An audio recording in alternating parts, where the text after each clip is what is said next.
Hello and welcome to Chak Anime. I think there was some weirdness that happened there, so I apologize for that. I feel like it flashed to a weird screen. I don't know. Something weird is going down. We're still working on some technical issues, so thank you so much for your patience on that. I did want to give a quick shout out to a couple of patrons. So thanks to George McCall, thanks to Jay Cornman24, thanks to I already thanked George. Thanks to Eric. There's a new person I wanted to thank, someone who's been watching some Overlord stuff. So I've thanked you to Tim, True Warrior Jack, Vito Bambino, Zach, Captain Bohica. Thank you all so very much for being patrons, for helping us out, helping out the channel. It really does help. And you get some early stuff. You can get some early stuff. You can get uncut stuff. Lots of little perks if you're a patron. If you are not and you're watching this on YouTube, it also helps to leave a like, to comment on the video, to check out other videos, and also our other channels. We have two other channels, the Chicago Reacts channel and the Americans Learns channel. So go ahead, check those out as well.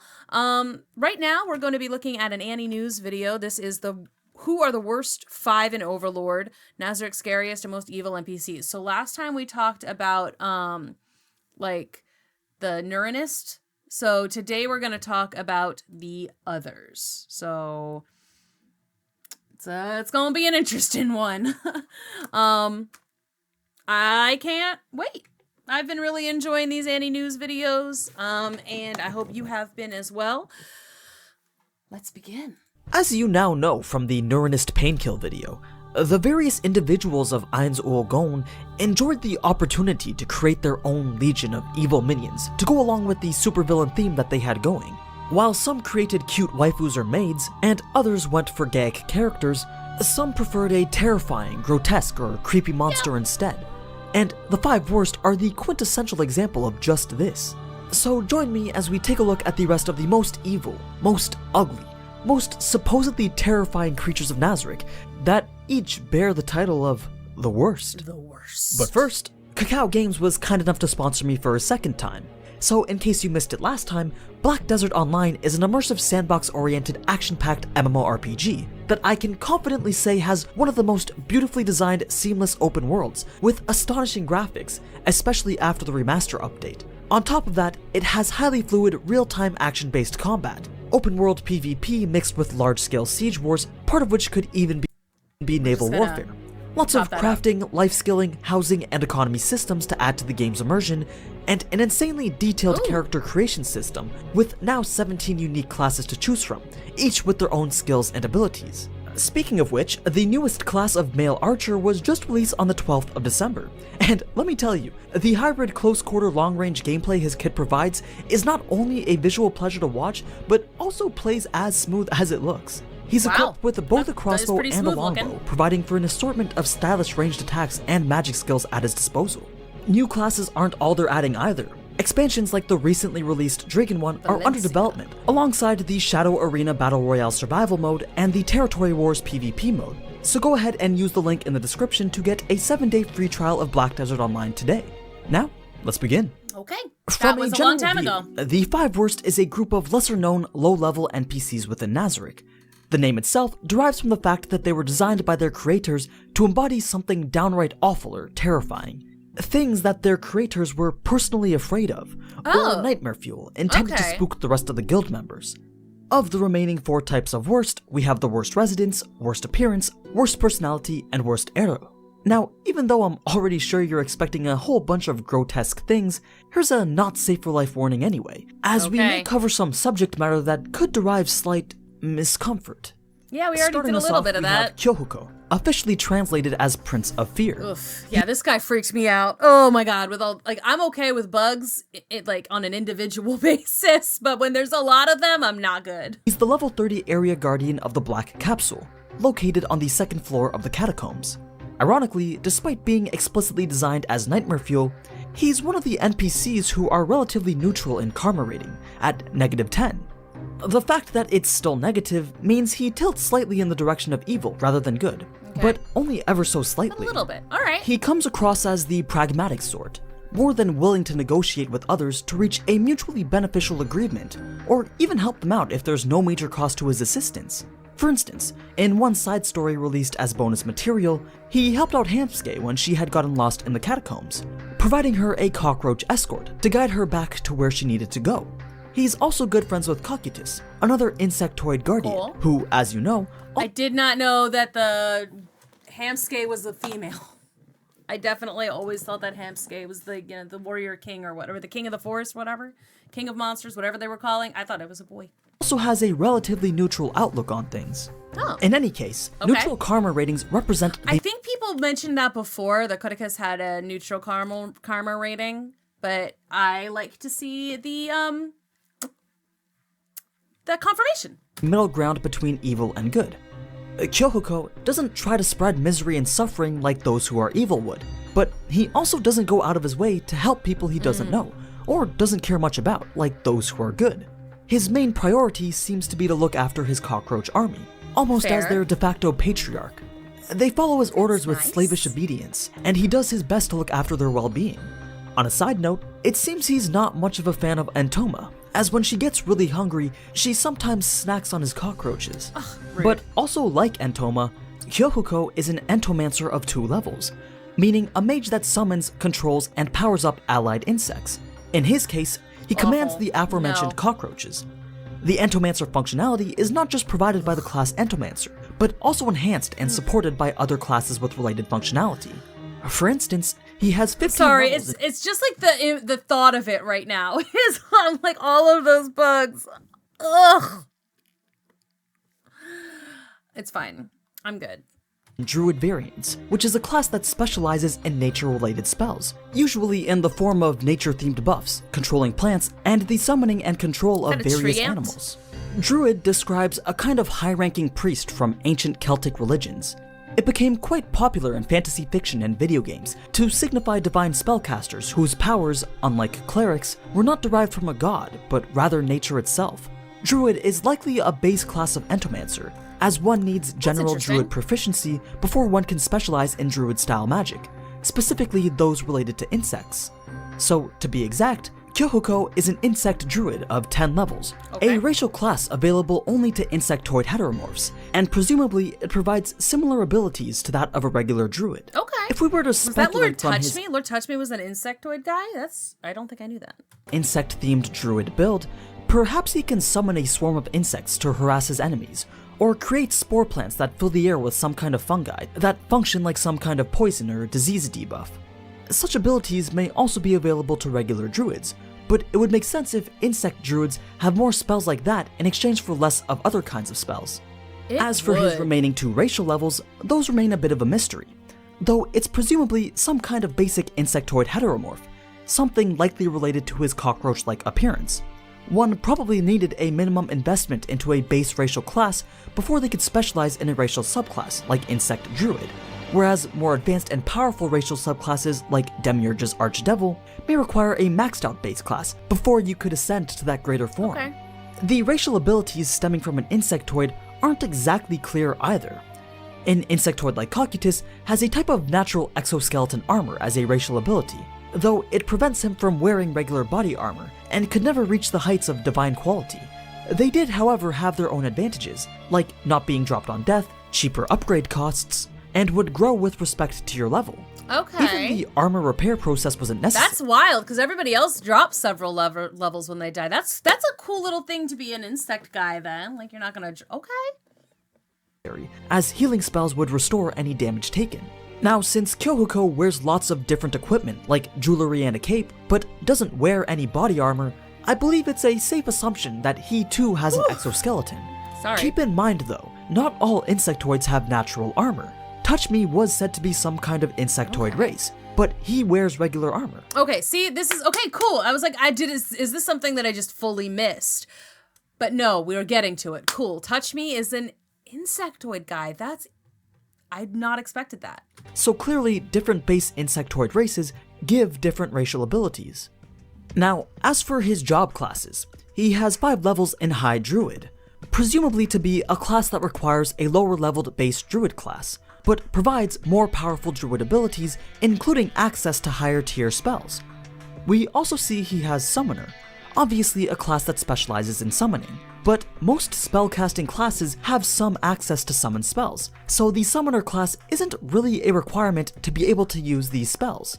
It's more likely that the Summoner class probably becomes available to anyone who has learned a summon spell, and enhances one's existing summon ability, potentially powering them up, reducing their mana cost, increasing their quantity, providing rare enhancements, or letting the user cast a summon spell a few times a day for free. Then his final class is Entomancer, which is a further specialization into summoning and controlling insects, and may even grant one the ability to have insect familiars. Ooh. The reason I say this is because his insect family are actually explicitly referred to as his familiars. Traditionally, the word was used to refer to a supposed demon that took on the appearance of a benign animal, which really? Okay, I mean, ooh, that's the magical girl kind of creature there, which is always terrifying. But like, I just kind of thought, I didn't really consider, because I've heard of familiars a lot, you know, usually in regard to like witchcraft, but like never like thought of it as like a demon. I just like, oh, it's like a specially smart cat.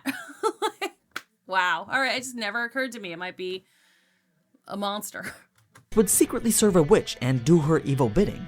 From there, it became a popular trope in fantasy fiction, though the traditional requirement that they had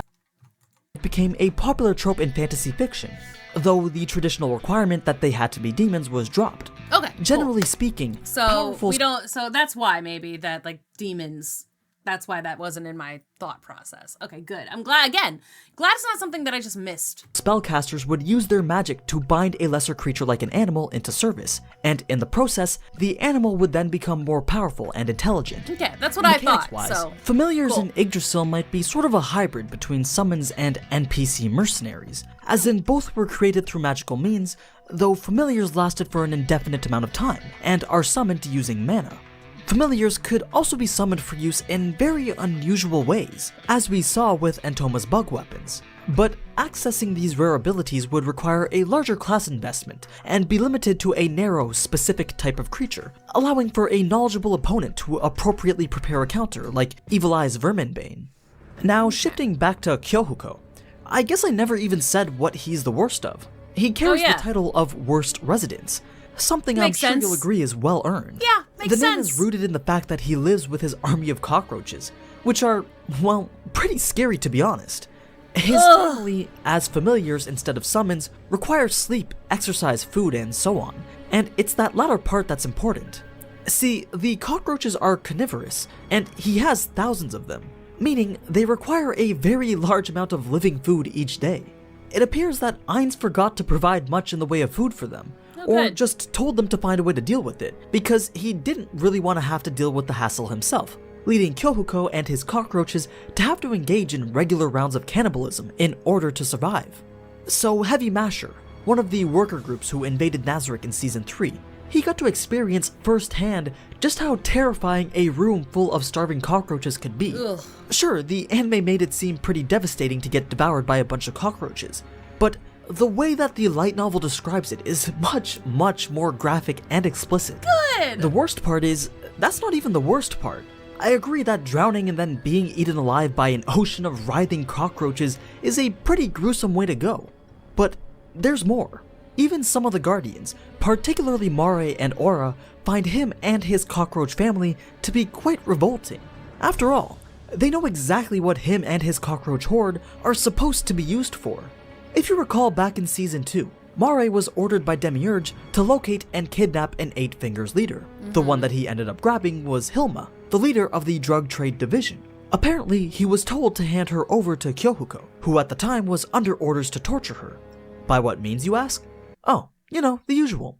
Just by having his cockroaches repeatedly devour her internal organs before they were then healed back up again. Then just repeat that cycle endlessly. It was after this that she actually became a double agent for Nazarick, ordered to go back to the Eight Fingers and sell out the other division heads, who then proceeded to get the same treatment. This is what resulted in Nazarick's complete control over the Raestes Kingdom's underworld. Right. Though after hearing all this, I feel I have the need to remind you, Kyouhukou is still a pretty chill guy, unless he and his cockroaches are particularly hungry, or Nazarick just happens to need a spare torturer that day. Right, it's like he just was doing his job. he wouldn't have chosen to do it necessarily, you know, it's like, but he's not gonna balk at it either. Hell, maybe Demiurge was just trying to be nice to his fellow NPCs and kill two birds with one stone. Give him some food. Feed Kyouhukou and his starving family, while also torture some enemies of Nazarick. Yeah. After all, the job of torturer really belongs to Neuronist, who, if you remember from the last video, was very good at causing internal suffering and existential terror, but still not as good as this next member. Before getting to him, you should know that there is very little known about the last— I will say the nails on this thing always do remind me of like a sprinkled donut. Like, I can't see these nails without thinking about a sprinkled donut. And without kind of wanting one. 3 members of the 5 worst. They've never appeared on screen and have only been mentioned or alluded to by others. But we do know enough about them to give you at least some information. We'll start with Gashokukochuuou, who I'm just gonna abbreviate as Gasho right now. He's given the title of Worst Appearance, though since we've never actually seen him, feel free to let your imagination run wild. He's the area guardian of the Large Hole, a region inside Floor 6, the jungle. Hole. His name is Japanese for Sparganum King. But what's a Sparganum? I'm glad you asked. They're a breed of tapeworms native to the east who are fairly well known for causing a rather mortifying infection called sparganosis. The tapeworms enter your body as larvae in contaminated food or water, and then migrate to some random area in your body and grow inside you. What is this show? What is this? What is this? Eating away at your very flesh until they are several centimeters long. They can appear basically anywhere in your body, including your brain or eyes, though typically they'll appear somewhere on your body just below your skin, like your arm or your chest. Incidentally, the kanji which spells Gashokukochuuou also translates to mean hungry, to eat or a meal, fox or sly, insect, and king, in that order. Everything making up the kanji seems pretty relevant and self-explanatory, except for fox, so allow me to try to explain. Foxes in Japanese Shinto mythology are intelligent, long-lived spirits. See, okay, it is Holo. Hi, Holo. Who served as messengers of the gods, as well as were sly creatures and tricksters who can shapeshift into humans to play pranks on them. The original word for Sparganum included this kanji, read as ko, meaning orphan or alone, which would be a rather unsuitable name for a king. That said, a good alternative to this is this, which can also be pronounced ko and means silkworm. Assuming Maruyama isn't doing anything too complicated or going for something obscure with the fox kanji, the best interpretation would just be sly, so his name could be translated as the sly, ravenous insect king, meaning that Gasho is a king of parasites who uses humans and animals as hosts.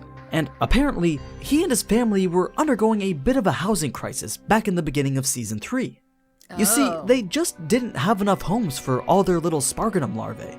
Not to fear though, Ainz was there to save the day, and he sent down 2 helpers to resolve the crisis. I mean, there were a lot of helpful workers who showed up to Nazarick looking for a payday. Specifically, I'm sure you remember Hecarim, the leader of Foresight, and Imina, his lover, the half-elf archer. Yep. Yeah, they're... okay. That's where they ended up after Ainz had paralyzed them. Sucks to be them. Oh god, Just for I forgot about that. I mean, I didn't really forget about them because I remembered Purple Hair Girl, but I didn't remember him at all. Alright, so that's where they ended up. Jesus. Reference 2, Arsh was killed instantly by Shaltir and her body divided up amongst many different servants as food and resources, while Rubberdick was used as an experiment by Ainz to determine how divine magic works. He ended up going insane due to the repeated memory modifications that Ainz subjected him to. When you really think about it, Arsh got off pretty easily, but back to Hecarim and Imina. Presumably, the 2 of them would be infected with hundreds of thousands of these little Sparganum creatures. Of course, they would be kept alive, and quite possibly even conscious as long as possible, just so that their bodies wouldn't decay or rot, resulting in suitable homes to breed endless generations of Sparganum worms. Basically, when Hecarim and Imina promised each other that they'd be together forever, well, in a sense, they were right. Just paralyzed and in eternal agonizing pain. Great. But at least they have each other. I mean, true love conquers all, right? Now, moving on to the 4th worst, we have Chak M, the worst personality. He's the creation of the guild member Temperance, and commander of the Eric String Orchestra, a group of greater doppelgangers. based on the name of the group, it's presumed he may be styled as some kind of evil orchestra conductor. That could be fun. What worst personality refers to, though, is a little bit vague. But apparently, he's similar to Neuronist, in that he likes to play around with humans. But if you're getting a bit of a J.K. Simmons from Whiplash vibe here, don't worry, I did too. If I had to guess, he's probably a doppelganger himself that enjoys worming his way into a position of trust and confidence with his target, only to end up betraying them in the most shocking and horrifying way possible, just to see the look on their face and relish in their anguish and suffering. That sounds like a pretty bad personality to me. Yeah, sounds like a douche move. I think it'd have to be even worse than that for him to top Demiurge and truly earn the title of worst personality. He actually hasn't even been mentioned in any of the official translations, so it's not even clear whether the Chak M translation of the original Japanese is accurate. Assuming it is though, the name Chak M is derived from a series of Mesoamerican archaeological sculptures. They are generally either warriors or old women carrying bowls associated with ritual sacrifice and offerings to the gods. So perhaps Chak M is in some way linked with ritual sacrifice, deceiving victims and luring them in so he can sacrifice them. Or perhaps they are sacrificed to him specifically. Perhaps he steals some part of them, like maybe their worst character trait. If he is a doppelganger like I suggest, he can— Ooh, that would be really interesting. Like, it's a... So in like FNAF, you've got the Mimic, right? Like that's a big thing recently in the whole FNAF genre of everything. So it's like the Mimic kind of... One of the theories that's out there right now is that the Mimic kind of took over what William Afton's role was going to be. Like it learned what to be from William Afton, which is why it continues to like lure kids to their doom, essentially, and it still looks like a rabbit. So that would be very interesting if like you've got this character who's like, it's supposed to be a mimic, but instead of taking like big swaths of things, it only takes the very worst out of everybody, because like everyone's got a toxic personality trait. There was like a TikTok trend about that for a minute, right? It's like my toxic trait is when it was like a joke, but like everyone does have a toxic trait. Everyone has one. So then you've got someone who just like automatically just absorbs that toxic trait and like is just only toxic. Oh, that could be really cool, actually. I mean, not in real life, but like, that's an interesting character. Read their mind to an extent in order to understand their personality. So, in the course of sacrificing them, he can add whatever is most awful about them to his personality. A quick side note. I like Jin that. 4 also came up with a decent shot-in-the-dark theory about how he could be a vampire as well. So I'll pin that as the top comment for your reading pleasure. But that's all we've got on the worst personality. Okay. Then we have the least known— Let's do that really quick. Let's see. I want to see this thing. Oh, it's a bit of a stretch. There's the audio. Okay. All right. It's a vampire. It's a bit of a stretch, but bear with me. It's no surprise that Johann Sebastian Bach's Toccata in Fugue in D minor is thought to be iconic vampire music, even though Bram Stoker never incorporated anything like it into his classic Dracula movie. Did Bram Stoker have anything to do with it? Okay. But I know that Bram Stoker wrote Dracula. I don't remember him. I don't know if he did the movie. That feels odd to me, but okay. But the connection between orchestral music, but pipe organ specifically, and vampires alone wouldn't necessarily explain why a string orchestra composer would be a vampire.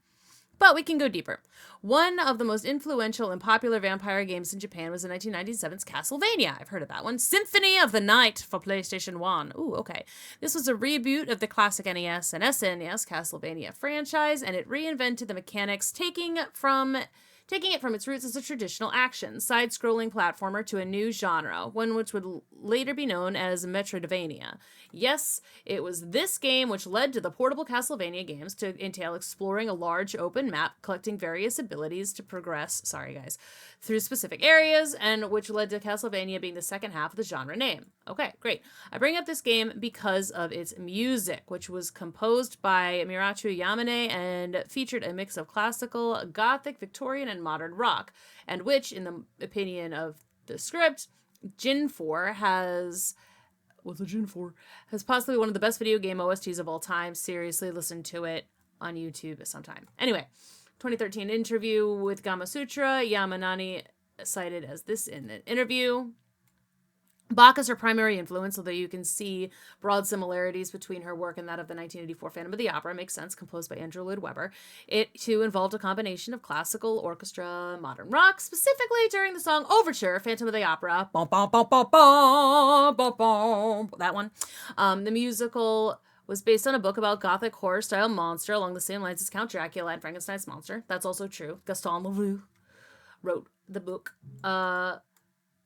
Speaking of which, the 62 adaptation of Phantom of the Opera used Bach's toccata and fugue as well as the horror film Dr. Jekyll and Mr. Hyde and the Black Cat, further reinforcing the association between the piece and sinister villains of horror. Okay, great. In any case, perhaps thanks to the popularity of this game, specifically the franchise, generally the association between the Gothic Victorian era vampires and Victoria era string and orchestra music is pretty iconic among Japanese and Western gamers. So my shot in the dark theory, perhaps the composer of the Eric String Orchestra is a regal pale-faced vampire whose doppelgangers regularly feed him ritual sacrifices which he feasts on to drain their power. That is interesting. It could also, like, in that same vein, like a Phantom of the Opera kind of thing, because I got a Phantom of the Opera vibe earlier.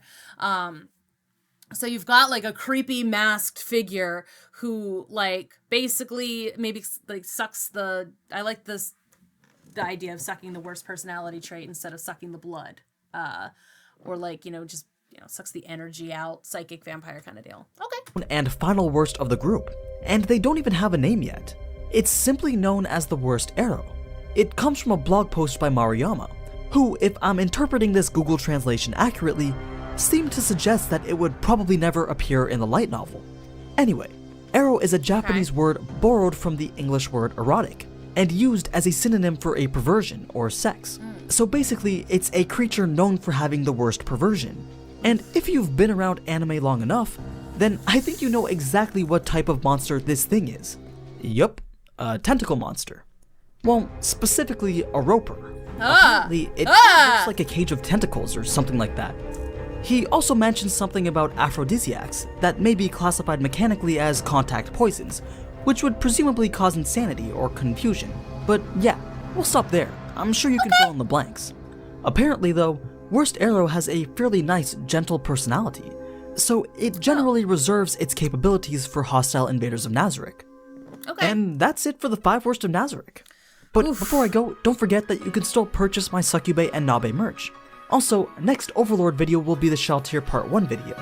But as always, thank you so much for watching, and thanks again to Kyouhukou Games for sponsoring this video. Don't forget, you can use the link in the description to get a free 7-day trial to Black Desert Online. But until next time, ciao. Ciao. Okay, great. So,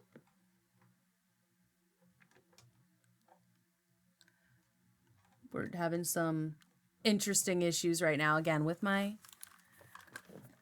technicals. All right, but as long as things are still recording, I'm okay for the moment. That was interesting. I'm a little bit nonplussed, I think, with some of that. I know I went on a little tangent there with reading the vampire theory, but I wanted to get that read. I thought that was I thought that might be interesting, and it was. I like the idea that it's a vampire, but like I like the idea of the Phantom of the Opera thing with the mask, some kind of like sharp teeth that uses to like suction out. I'm also getting like if it's got I'm just thinking like about Cell like drinking like people to death. That kind of horrificness. So anyway, I think that again there's some like the playlist has moved around a little bit. So he said the next one's going to be about Sheltier, but in the playlist, the next one's actually about Albedo, so we'll see. So I'll be doing Albedo next, and then I'll talk about her sisters, which will be exciting, and I will see you all in the next video. Bye-bye!